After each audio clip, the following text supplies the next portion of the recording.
Koera transportimiseks autoga pole seaduses eraldi nõudeid kehtestatud, kuid vaatamata sellele tuleb järgida turvanõudeid ja soetada vajalikud tarvikud. Koos Browni ja veel paari koeraga selgitame välja, kuidas muuta autoreis karvase sõbra ja kaasreisijate jaoks turvaliseks. Autominutid toob teieni Alexela.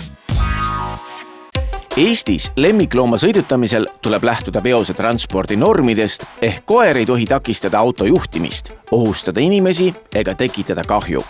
Loomulikult tuleb seejuures tagada looma ohutus ja mugav sõit.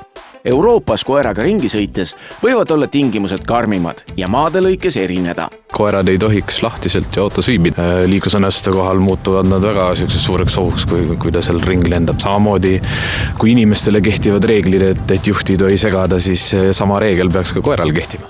Siim Oja arvates on koera kõige parem transportida spetsiaalses puuris, mille saab panna universaalkerega auto pakiruumi või tagumisele istmele.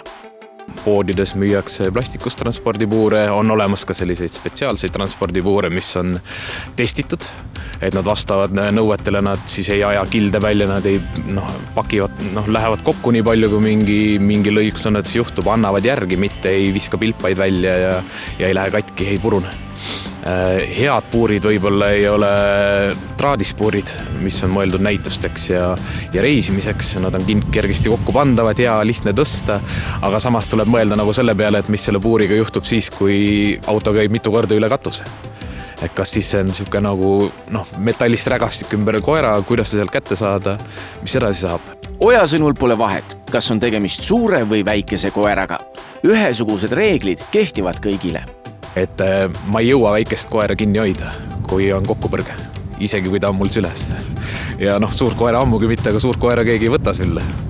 Et nii väikestel kui suurtel koertel kehtivad täpselt samad reeglid. Oja arvates tuleb koeri transportides tähelepanu pöörata ka sõidustiilile, sest liiga hoogne liiklemine ei pruugi loomale meeldida. Siin tuleks lähtuda nagu tervest mõistusest. Esiteks, kindlasti ei tasu minna koeraga rallitama, aga samamoodi nagu koer harjub tegelikult inimese elustiiliga, harjub ta ka inimese sõidustiiliga. Kui me räägime näiteks teenistuskoertest, väljakutsetele sõitmine, see tekitab koeras mingil määral nagu stressi, aga samas ta nende raskuskese on madal, nad tavaliselt lamavad autodes ja siuksed järsemad pöörded või kiirem sõit, kui koer on harjunud sellega, siis see ei sega teda nii palju.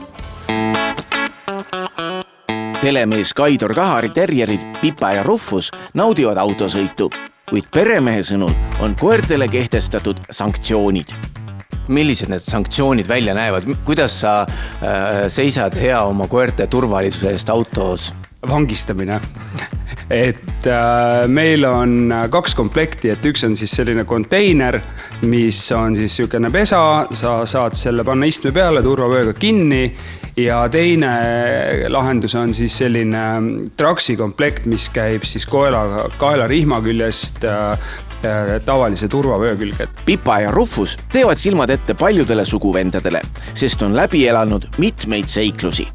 Ma olen oma koertega käinud purjetamas, vist isegi kanuutamas.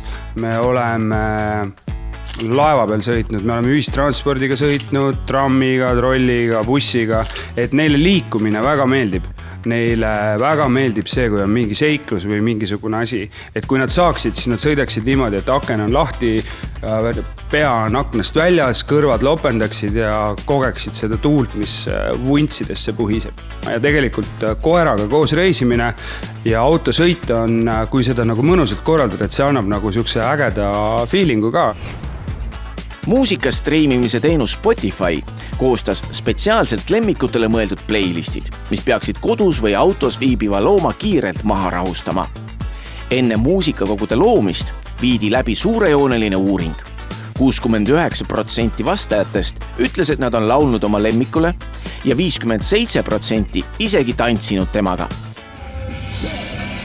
Browni, kuidas on? Läheb tantsuks või?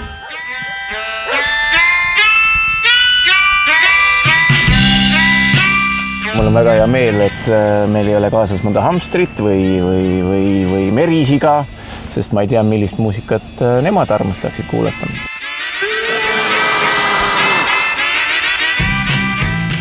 lemmiklooma turvaliselt autosse kinnitamine on ülioluline, sest näiteks 12-kilogrammise koera mass muutub 50-kilomeetrise tunnikiirusel toimunud kokkupõrke tagajärjel poole tonni raskuseks. Sellised olid autominutid. Kohtume juba järgmisel nädalal. Eks ju, Brownie? autominutid toob teieni Alexela.